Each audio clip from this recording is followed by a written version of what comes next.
In this email, there's going to be the link to the actual workshop itself, as well as a couple of helpful links if you've never used AdobeConnect before. The first one under Test Your Connection. This one is really helpful, especially if you've never used AdobeConnect, just to make sure you have all the required plugins like the Adobe Flash Player and things like that.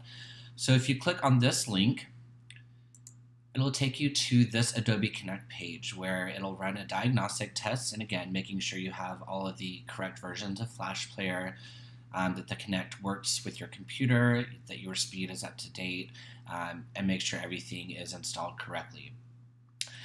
On the right side of this page, there's also a downloads link, so should you need to update your Flash Player or any of the add-ins that are necessary, you can download those directly from this site. The second link at the bottom of the email will take you to this AdobeConnect help page. There are some general overviews down at the bottom. Up at the top, there are also the apps and extensions that you may need to download and add in, as well as Learn and Support section should you have any questions about the software itself.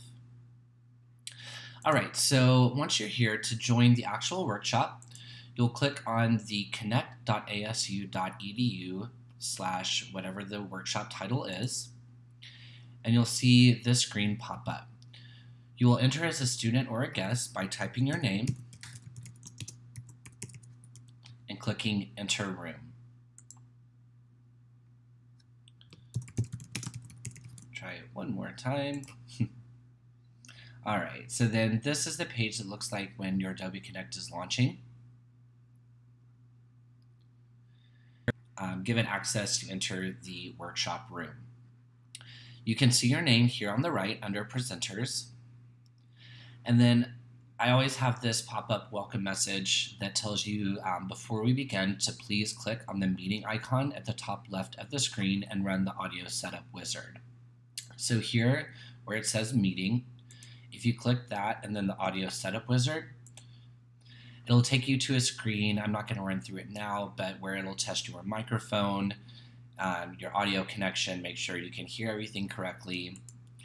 And then once that's done, you should be able to both speak and hear in the writing workshop. There is the webcam option.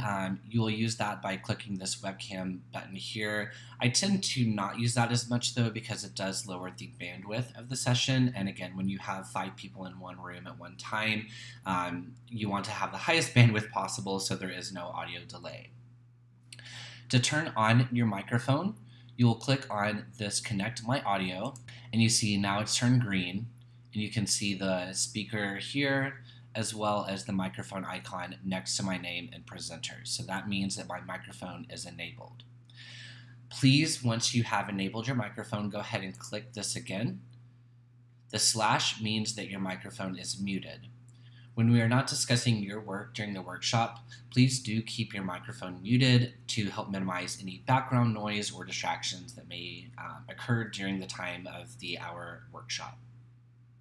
To speak again, all you'll need to do is just click it's again unmuted. Should there be any, there is this chat box where again you can just type any messages down there and I will still be able to receive those. If you have any other questions, please feel free to shoot me a quick email. I'd be happy to help guide you through any other additional steps necessary. Otherwise, I look forward to seeing you in one of the workshops.